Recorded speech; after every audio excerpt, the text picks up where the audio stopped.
But આગળ વધ્યા આજે આપણી સાથે જે મેનેજમેન્ટ જોડાઈ રહ્યા છે બજાજ ઇલેક્ટ્રિકલ્સના चेयरमैन અને एमडी शेखर बजाज जोड़ाया है। हाय सर, बहुत बहुत शुक्रिया आज मेरे साथ जुड़ने के लिए। और सबसे पहले तो वेरी गुड आफ्टरनून। शुरुआत में सर यही से करना चाहूंगी, किस तरीके से सेंटिमेंट बिल्ट ऑन हो रहा है, क्योंकि हम लोगों ने पिछली बार बात की थी, आपने बताया था अब यहाँ से काफी पॉजिटिव माहौल है। इनफैक्ट रेवेन्यू के टर्म्स में अगर बात करें, जो आपने बताया था नियरली 7,000 जितना ये ईयर के अंदर आप लोग कवर अप कर लेंगे, आई गेस उससे कहीं ज्यादा ये क्वार्टर में डिलीवर हो जाएगा। इसको लेकर आप कुछ गाइडेंस रिवाइज कर रहे हैं, नेक्स्ट ईयर के लिए ग्रोथ टारगेट्स क्या प्रोजेक्ट कर रहे हैं, एक ओवरऑल पर्सपेक्टिव चेक मैं चाह रही थी, उसके बाद बाकी इंटरनल्स हम डिस्कस करते हैं।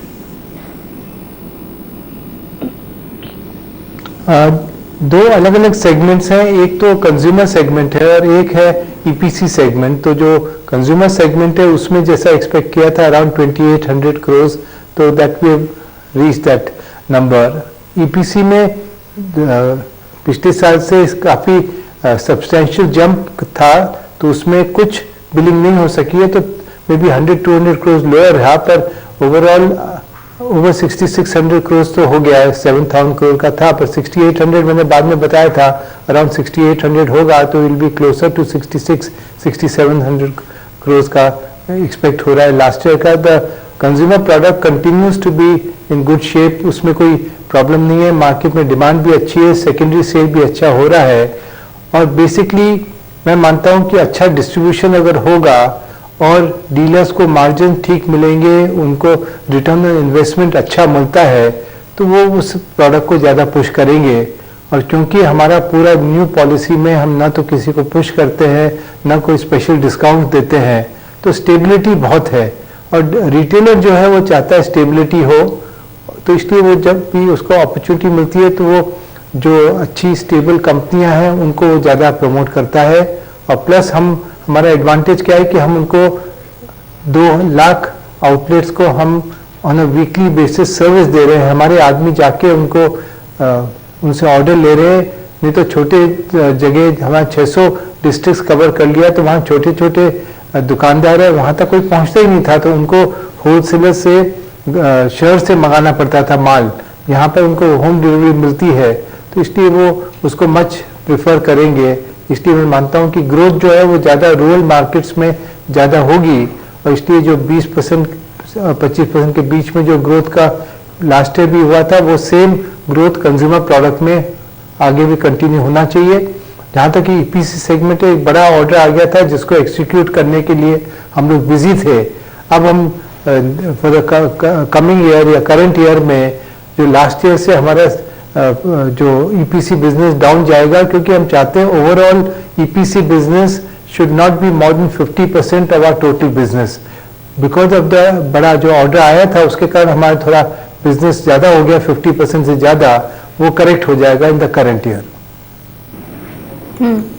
बिल्कुल सर, लेकिन ग्रोथ तो ईपीसी बिजनेस में भी काफी अच्छी दिखी है सर। लिमिट करने की क्या वजह है? एक और चीज मैं समझना चाह रही थी, ईपीसी बिजनेस को लेकर आगे क्या प्लान है? आपने बताया 50% से इसको कम किया जाएगा, लेकिन अकॉर्डिंग टू यू सेंटिमेंट तो काफी पॉजिटिव है। मेजर क्या रीजन है, रैशनल इसके पीछे? क्या है, ईपीसी बिजनेस में एक तो वर्किंग कैपिटल बहुत चाहिए। सेकंड क्या होता है कि उसमें अप्स एंड डाउन्स होता है। उसमें कभी तो अच्छे ऑर्डर आते हैं, क्योंकि मोस्टली गवर्नमेंट ऑर्डर्स हैं, उसमें कई बार पेमेंट भी ब्लॉकअप हो जाता है। फिर उसमें जो ऑर्डर आते हैं वो कभी बल्क में आ गए, कभी नहीं आए, तो वो सब के कारण उसमें थोड़ा बिजनेस में अप्स एंड डाउन्स होता है, तो उसको ज़्यादा बढ़ाने में उतना रिस्क भी बढ़ जाता है। जो कंज्यूमर प्रोडक्ट है वो स्टेबल है, that is our bread and butter. तो इसलिए कंज्यूमर बिजनेस को और बढ़ाने के लिए जो करना है, जो डिस्ट्रीब्यूशन को स्ट्रेंथन करना है, न्यू प्रोडक्ट इंट्रोडक्शन करना है और क्वालिटी इंप्रूव करना है, after sale service all further improve हो सके, तो उस एरिया में हमारा पूरा जो रहेगा। और कंज्यूमर पुल क्रिएट कर रहे हैं, क्योंकि अब हम स्पेशल डिस्काउंट्स और एडिशनल डिस्काउंट्स और वो सब नहीं दे रहे हैं। तो ओनली वे हमारा सेल बढ़ सकता है कि हम किस तरह से कंज्यूमर डिमांड क्रिएट करें, किस तरह कंज्यूमर पुल क्रिएट करें, और उसी एरिया में हमारा है। ईपीसी बिजनेस में अगर हमको प्रॉफिट होता है तो हम करेंगे, नहीं तो धीरे धीरे कम भी हो जाएगा, तो उसमें हमको तकलीफ नहीं है, क्योंकि हमारा मेन फोकस जो है वो कंज्यूमर बिजनेस पे रहेगा। अग्रीड सर, बिल्कुल। तो कंज्यूमर का ओवरऑल सेंटिमेंट पर ही डिस्कशन कर लेते हैं, क्योंकि आप एक्सपेक्ट भी कर रहे थे नियरली 3500 करोड़ के आसपास यहाँ से जो रेवेन्यू टारगेट से वो अचीव होते हुए हम लोग देख पाएंगे। सर, एक चीज मैं समझना चाह रही थी, कंज्यूमर बिजनेस में अगर हम लोग बात करने जाए, जिस तरीके से सिनेरियो बिल्ट ऑन हो रहा है, काफी ज्यादा कंपनीज प्राइस कट्स लेकर चल रही है, नियरली 20% जितना ड्रॉप डाउन आ चुका है। क्या आपने वो सिचुएशन फेस की है अकॉर्डिंग टू यू, क्योंकि आप ग्राउंड सिचुएशन से ज्यादा वाकिफ हैं? अगर मेरे दर्शकों को ये थोड़ा बहुत ग्राउंड चेक प्रोवाइड कर पाए आप, किस तरीके से सिचुएशन है? सबसे पहले हम लोग ने कोई प्राइस में लास्ट 4-6 महीने में कोई प्राइस में हम रिएक्शन नहीं करते हैं। हमारी प्राइस स्टेबिलिटी है, क्योंकि क्या है कि जो एडिशनल डिस्काउंट देते हैं, जो स्पेशल डील्स करते हैं, उससे और मार्केट में कंफ्यूजन हो जाता है, क्योंकि कुछ के पास पुराना माल पड़ा है हायर प्राइस में, आपने नया दे दिया है डिस्काउंट देके, तो वो मार्केट में पास ऑन होके जो रिटेलर है वो बोलता है मेरे मार्जिन में से वो निकल गया, क्योंकि कोई रिटेलर है वो जो एक्स्ट्रा डिस्काउंट है वो कोई पॉकेट कोई नहीं करता है। तो इसलिए ये देखा है कि हमने किसी पर रिस्पॉन्ड नहीं किया जिन्होंने एडिशनल डिस्काउंट दिया। ये एक तो 20% जो है वो ईयर से है, मैंने तो कोई 20% वाला सुना नहीं है, पर 5 से 10% कई कंपनी ने किया है, कुछ ने रिएक्ट किया, कुछ ने नहीं किया है, परंतु 5-10% का भी हमने किसी पर रिस्पॉन्ड नहीं किया है।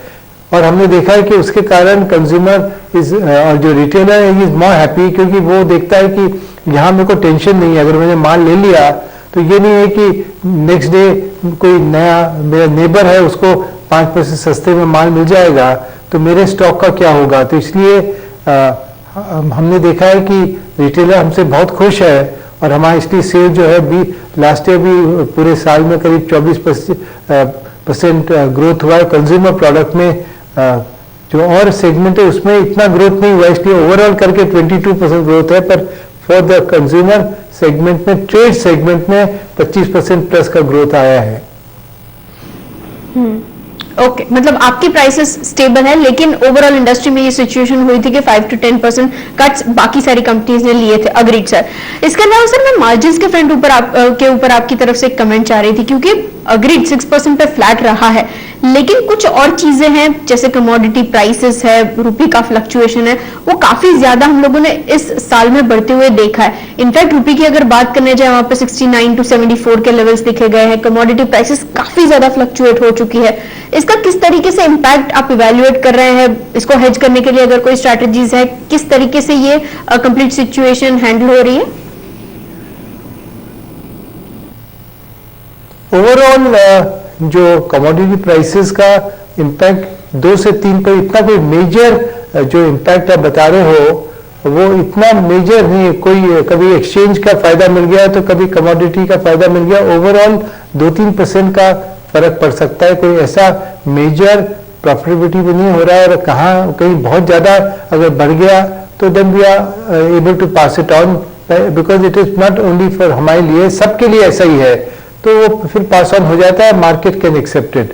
पर अदरवाइज नॉर्मली क्योंकि हमारे को ग्रोथ आ रही है तो हमारा जो कॉस्टिंग है, जो हमारा फिक्स कॉस्ट है, वो ओवरऑल उस हिसाब से नहीं बढ़ता है, तो हमारा मार्जिन जो है वो इम्प्रूव हो जाएगा। तो इसलिए जो मैंने बोलता हूँ कि जो हमारा 6% करीब एबिटा है वो हर साल में अराउंड 1% इंक्रीज हो सकता है, 6 का 7, 7 का 8, तो 2-3 साल में 8 से 10% तक पहुंच जाना चाहिए। ये नॉर्मल एक्सपेक्टेशन है, क्योंकि हमारे कंपिटिटर्स कई हैं जिनका कि ऑलरेडी उस लेवल का पहुंचा है, तो कोई कारण नहीं है कि हमको उस टाइप का मार्जिन नहीं आना चाहिए। तो एक्सपेक्ट कर सकते हैं 2-3 साल में 8 से 10% तक का एबिटा मार्जिन आ जाना चाहिए। अच्छा सर, लिक्विडिटी को लेकर जो पिछले हमने 1-2 क्वार्टर्स में दिक्कतें देखी है, क्या वो सॉर्ट आउट हो चुकी है? इसकी वजह से जो थोड़ा बहुत फाइनेंशियल क्रंच भी आया हुआ था, आपकी जैसी कंपनीज को थोड़ा बहुत इम्पैक्ट हुआ था, अगर मैं ठीक समझ रही हूँ, क्या सॉर्ट आउट हो चुका है?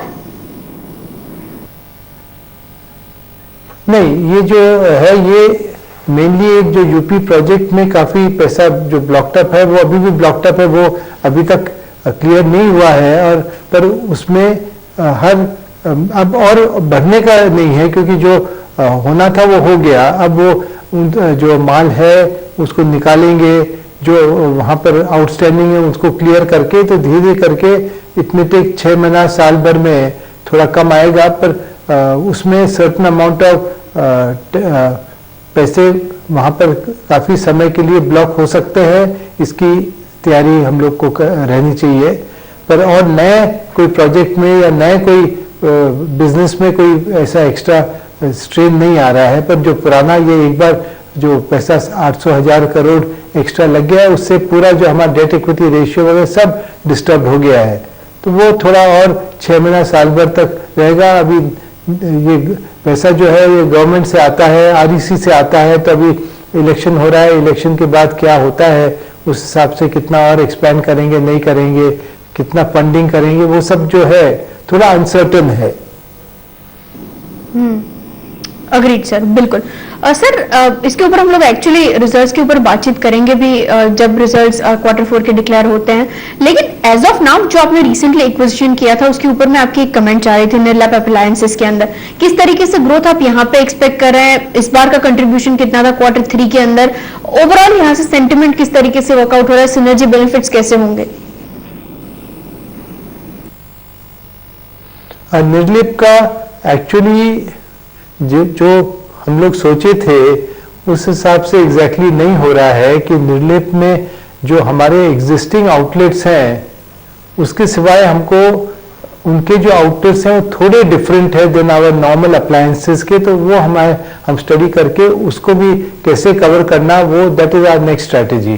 तो इसलिए निर्लेप का जो बेनिफिट जो है उसमें इतना नहीं मिला। मॉफी रिचर्ड जो है वो क्योंकि it is using the same appliances के आउटलेट्स वही हैं, तो उसमें हमको जो एडिशनल आउटलेट्स मिल जाएंगे क्योंकि हम अपनी एग्जिस्टिंग चैनल यूज कर रहे हैं, तो उसका बेनिफिट मॉफी रिचर्ड में मिल रहा है। इसमें निर्लेप में उतना नहीं मिल रहा है जितना सोचा था, क्योंकि कई लोग बोले हमको बर्तन बिजनेस में इंटरेस्ट नहीं है, और प्लस हमारा दूसरा प्रॉब्लम आ रहा है कि हमारा इतने प्रोडक्ट्स हो गए हैं, appliances, fan, lighting, Nirlep, Morphy Richards, तो वो बेचारा रिटेलर भी बोलता है मैं कितने प्रोडक्ट्स रखूंगा, तो वो भी एक रिस्ट्रिक्शन आ रहा है थोड़ा। बिल्कुल।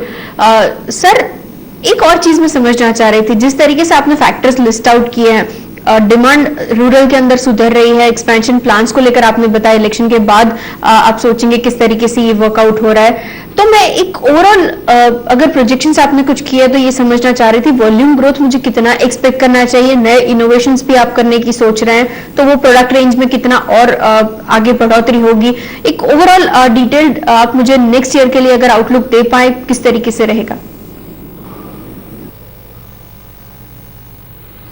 मेरा मानना है कि जो न्यू प्रोडक्ट जो बोलते हैं एकदम ही न्यू प्रोडक्ट है उसका कोई इतना इम्पैक्ट नहीं होगा कि कोई उससे टर्नओवर में 10% बढ़ जाएगा या 5% बढ़ जाएगा। मेन चीज है जो हमारे एग्जिस्टिंग प्रोडक्ट्स हैं उन सब का अपग्रेडेशन है, वो हम बड़े स्पीड से कर रहे हैं। ऑलरेडी इन द लास्ट 6 महीने में करीब 100 अपग्रेड हो चुके हैं। कई प्रोडक्ट जो पुराने थे उसके बदले नए मॉडल आ गए हैं, तो वो करीब 100 हो गया लास्ट 6-8 महीने में। तो वो जो है वो कंटिन्यूसली होते रहेगा, सो दैट नए नए प्रोडक्ट्स, अपग्रेडेड प्रोडक्ट आएंगे। ये नहीं कि कोई ब्रांड न्यू कोई ऐसा प्रोडक्ट आएगा जो कि एकदम आके पूरा मार्केट को डिस्टर्ब या एकदम एक्साइट कर देगा। उस टाइप का मेरे हिसाब से कुछ ऐसा नया आने नहीं वाला है जिससे कि कोई 10% 15% एक्स्ट्रा टर्नओवर आ जाए उससे।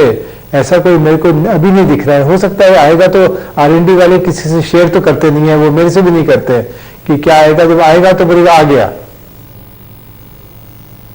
ओके, बिल्कुल सर, बहुत बहुत शुक्रिया सर मेरे साथ जुड़ने के लिए और मेरे दर्शकों के साथ ये पूरी कंपनी की स्ट्रैटेजीज शेयर करने के लिए। विद बेस्ट रिगार्ड्स के Q4 के रिजल्ट्स और भी बेहतरीन हो और उसके ऊपर हम लोग डिटेल में बातचीत भी कर पाए। Thank you sir.